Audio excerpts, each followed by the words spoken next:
Coucou tout le monde, j'espère que vous allez bien. Aujourd'hui je vais vous parler des lectures que j'ai faites durant le mois de janvier. Donc j'ai 4 romans à vous présenter et 4 mangas, donc on commence tout de suite. Le premier roman dont je vais vous parler c'est le tome 3 de la série Légende de Marie-Lu aux éditions donc Castlemore, c'est le tome champion. Donc en règle générale j'ai beaucoup apprécié cette série, donc ce troisième tome ne déroge pas à la règle, je l'ai beaucoup apprécié aussi. Donc on suit pour rappel une jeune fille qui s'appelle June et un jeune homme qui s'appelle Day qui vivent dans deux classes sociales totalement différentes et ils vont essayer un peu à leur manière, de changer un peu le monde et de changer surtout le régime dans lequel ils vivent. Donc un régime assez centré sur l'armée, sur les militaires et tout ça. Donc dans ce troisième tome, on suit toujours les amours entre June et Day et j'aime beaucoup ce couple puisque en fait il est basé sur les attractions et les répulsions qu'ils peuvent avoir l'un envers l'autre, enfin surtout donc on va dire les attractions, sachant que ils s'aiment vraiment beaucoup tous les deux, et les répulsions dues à leur catégorie sociale totalement opposée. June elle fait partie de l'élite et Day lui c'était le criminel au départ. Bon bien sûr au fur et à mesure ces personnages ont beaucoup évolué et j'ai beaucoup apprécié ça dans cette série. Et d'ailleurs dans le troisième tome on voit encore qu'ils continuent à évoluer. Et je trouve qu'on ne s'ennuyait jamais, il y avait beaucoup d'action, tout ça. Donc dans ce troisième tome c'est toujours la même chose, on a enfin le fin mot de l'histoire et ce tome-ci tourne autour du virus, donc le virus qui a tué beaucoup de personnes dans la ville de Los Angeles, donc où se passe l'histoire, et j'ai beaucoup aimé donc le fait qu'on se concentre sur ce virus et qu'enfin on ait la réponse à pourquoi ce virus existe-t-il. J'attendais que l'auteur utilise ce virus pour quelque chose et elle l'a fait finalement dans ce dernier tome. Et donc je suis vraiment contente qu'elle ait utilisé ce virus, je me demandais vraiment à quoi il servait et tout ça, donc j'ai vraiment la réponse dans ce dernier tome. J'ai beaucoup aimé la fin de cette série, je trouve qu'elle n'est pas trop triste, elle n'est pas trop joyeuse, le seul point que je peux reprocher c'est qu'on la voit venir à 100 mètres à la ronde, sachant que l'auteur insiste vraiment sur quelque chose vraiment en particulier et on sait comment le roman va se finir. Et du coup, voilà, j'aurais voulu être un peu plus surprise par la fin, mais il n'empêche que c'était une très bonne fin quand même et je suis pas du tout déçue. Donc, comme d'habitude dans cette série, on a des dilemmes et les héros, donc June et Day, doivent faire des choix qui sont très difficiles. Donc, en règle générale, j'ai beaucoup apprécié cette série, je vous la conseille, surtout si vous êtes amateur de dystopie. Je trouve que d'habitude, dans certaines dystopies, on est beaucoup plus centré sur l'émotion, sur les sentiments des personnages, le côté dystopique, donc vraiment se battre pour avoir une révolution, pour faire changer le monde. C'est vraiment beaucoup traité dans cette série-là, autant qu'en fait que la partie amour, tout ça. Donc je trouve que c'est très bien de ce côté-là. Et je lui mis 10 sur 10. Ensuite, j'ai lu Moi Simon, 16 ans, Homo sapiens de Becky Albertalli aux éditions Hachette. Donc on suit un jeune garçon qui s'appelle Simon, donc qui a 16 ans, qui est au lycée et il va avoir une correspondance par mail avec un garçon qui s'appelle Blue, qu'il ne connaît pas, qu'il sait juste qu'il est en fait dans le même lycée que lui, mais il ne sait pas du tout qui c'est. Il l'a peut-être rencontré, mais il ne le sait pas. Et il y a Martin, d'un autre côté, qui lui va découvrir ses mails et qui va menacer de tout dire à tout le lycée, donc sachant que deux garçons qui conversent par mail, voilà, ça veut dire... Enfin, Martin sait que Simon est gay, du coup il veut le dévoiler à tout le monde. Donc au début, quand j'avais lu le résumé, je me suis dit que Martin allait faire vivre un enfer à Simon et ce n'était pas du tout le cas puisque Martin c'est un garçon plutôt réservé, plutôt dans son coin et du coup en fait il ne harcèle pas du tout Simon et on le voit que peu en fait dans ce roman. Du coup je m'attendais pas à ce genre d'histoire où plutôt on se concentre sur Simon et Blue, sur leur relation, sur les sentiments naissants que Simon a envers Blue et sur l'aspect mystère en fait de Blue parce que tout au long du roman en fait Simon va essayer de découvrir qui est Blue. À chaque fois qu'il va rencontrer un garçon dans les couloirs, il va s'imaginer que c'est lui, d'après donc ce que Blue lui aura dit comme indice, et Blue ne lui donne pas beaucoup d'indices. On est un peu dans une sorte de mystère où on n'a pas vraiment les clés en main, du coup on peut pas savoir qui est Blue, donc ça nous laisse vraiment dans le flou le plus total durant au moins la moitié du roman, et on apprend vraiment à connaître Simon et Blue à travers les mails. Qu'il s'envoie vu qu'en fait on a un chapitre sur deux l'histoire de Simon et l'autre chapitre les mails qu'il s'envoie et donc je trouve que c'est plutôt pas mal, moi qui d'habitude n'aime pas les mails ou les correspondances par lettres ou les choses comme ça, je trouve que c'est très bien d'avoir fait ça puisque vu qu'on ne rencontre pas Blue, voilà ça nous permet de le connaître, ça nous permet de connaître ce qu'il aime manger, son style de musique, des choses comme ça, puisque Simon et Blue parlent vraiment de leur vie au quotidien, comment ils se sentent en tant que homosexuels alors que tous les gens autour d'eux sont des hétérosexuels et que voilà, ils ont peur un peu de faire leur coming out, c'est surtout ça dont ça parle dans ce roman. Il n'y avait pas vraiment assez d'action pour moi pour être vraiment plongée dans le roman. Donc au début j'ai eu un peu de mal, surtout la première moitié, voilà, je me suis demandé jusqu'où ça allait nous mener. Heureusement il y a Simon qui a des petits... qui est assez comique, qui est assez marrant, qui aime bien faire des petites blagues et du coup des fois je souris un peu, c'était un peu marrant à certains moments mais bon c'était pas non plus super. Et à la fin, donc quand vraiment Blue décide de donner vraiment des indices et qu'on essaye vraiment avec Simon là qu'on est vraiment actif et qu'on essaie de découvrir qu'on sent qu'on tient le bon bout et qu'on sent qu'on va découvrir qui est Blue, là c'était vraiment très intéressant jusqu'à la fin et j'ai vraiment adoré la fin, c'était vraiment magnifique, je sais pas, j'avais le sourire aux lèvres, j'étais super contente, je rigolais à certains moments alors qu'il y avait strictement rien, mais c'était tellement mignon, c'était tellement touchant, c'était... Voilà, j'ai vraiment adoré la fin. Donc malgré le début qui était assez long pour moi, je trouve que la fin quand même relevait beaucoup le niveau du livre, donc je lui ai mis 8,5 sur 10. Ensuite, j'ai lu aussi Les Disparus du clair de lune, le livre 2 de La Passe Miroir de Christelle Dabo aux éditions Gallimard Jeunesse. Donc, que dire à propos de ce livre? Je l'ai vraiment adoré, plus que le premier tome. Dans le premier tome, on suivait donc Ophélie qui était fiancée à Thorne, donc elle venait juste de se fiancer et elle devait partir au pôle, donc elle était un peu pas vraiment à sa place dans ce monde-là. Et dans ce deuxième tome, elle commence à s'affirmer plus et on voit plus l'enjeu de ce qu'elle va apporter à cette arche, à Thorne, à sa famille, à l'esprit de famille. Voilà, on voit vraiment qu'elle a vraiment un rôle très très important à jouer, alors que dans le premier tome, on ne voyait vraiment pas trop ce rôle. Et là, il y a vraiment un monde énorme, un monde magique qui s'offre à nous. Et l'auteur va vraiment nous donner la clé pour ouvrir la porte de ce monde magique où c'est tellement plus qu'une simple relation entre Ophélie et Thorne, à laquelle au début j'avais vraiment pensé.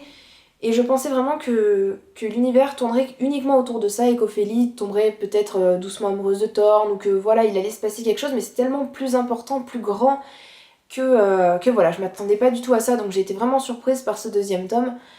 Y a un mystère qui est très important et qui prend une grande place dans ce roman, donc c'est le mystère sur les disparus du clair de lune, comme dit le titre, que j'ai vraiment beaucoup aimé.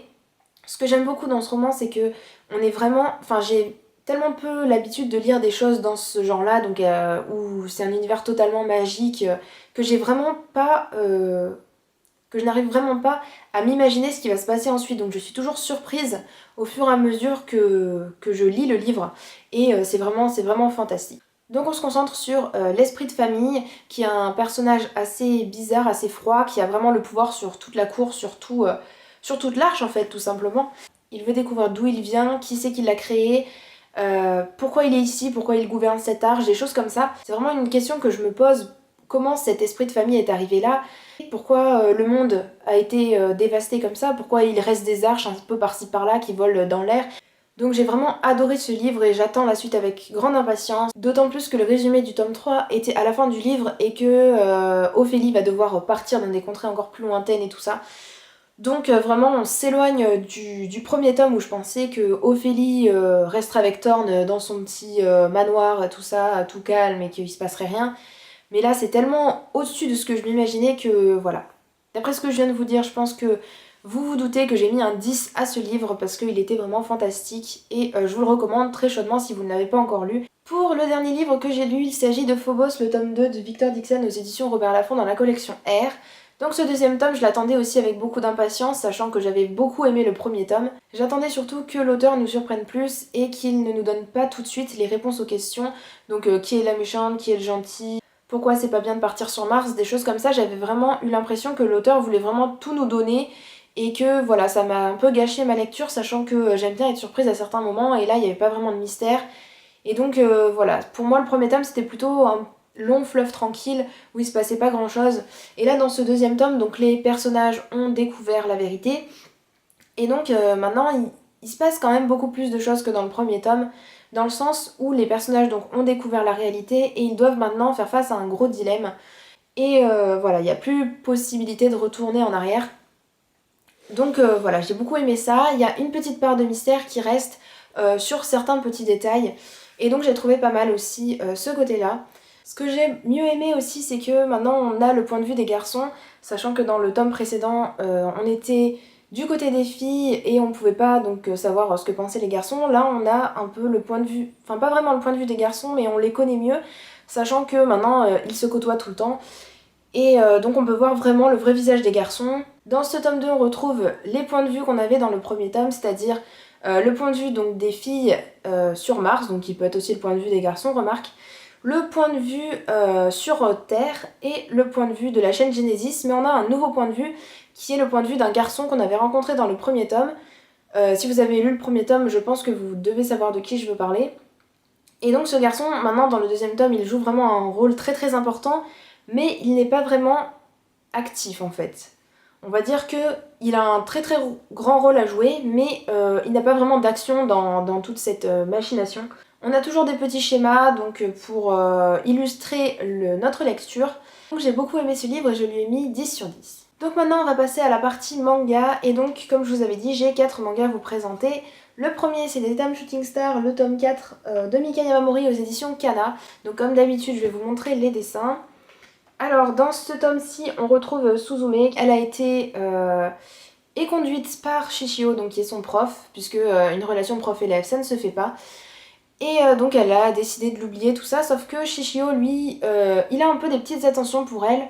Et du coup on sait pas trop comment se placer si il lui fait confiance à Suzume parce qu'il sait qu'elle a des sentiments pour lui et du coup qu'il peut se reposer sur elle, ou s'il commence vraiment à avoir de l'affection pour elle. Donc on sait pas trop où se placer et Suzume elle est un peu sur la réserve puisque elle sait que Shishio ne pourra pas lui rendre son amour comme elle le souhaite. Ce que j'ai beaucoup aimé aussi, donc c'est cette histoire qui continue, cette relation qui commence à se tisser entre Shishio et Suzume qui avance bien quand même je trouve. Et j'ai beaucoup aimé aussi le fait qu'on a une sorte de deuxième peut-être relation qui va commencer entre deux autres personnages de l'histoire. Ce qui me déçoit un peu c'est qu'on ne voit que très peu Mamura alors que c'est un personnage que j'aime beaucoup. Et donc j'attends de voir la suite et de savoir vraiment si Mamura va venir un peu s'imposer plus et de savoir aussi la relation de Suzume avec Shishio, comment elle va se passer et voir un peu ce nouveau couple, comment ça va se passer. Donc voilà, en gros j'ai envie de savoir la suite. Et donc je lui ai mis 10 sur 10. Le livre suivant que j'ai lu c'est Rere Hello, le tome 3 de Toko Minami aux éditions Delcourt. Je ne crois pas vous l'avoir présenté, mais peut-être que je vous l'ai déjà présenté. Je sais même plus si je vous ai présenté le 2 d'ailleurs, je crois que si. Enfin bref. Donc on suit Riri donc, qui est toujours au service, on va dire entre guillemets, d'un jeune lycéen donc, qui s'appelle Minato. Et on suit toujours un peu son quotidien aux côtés de Minato. Donc là elle commence à avoir un peu des sentiments pour lui.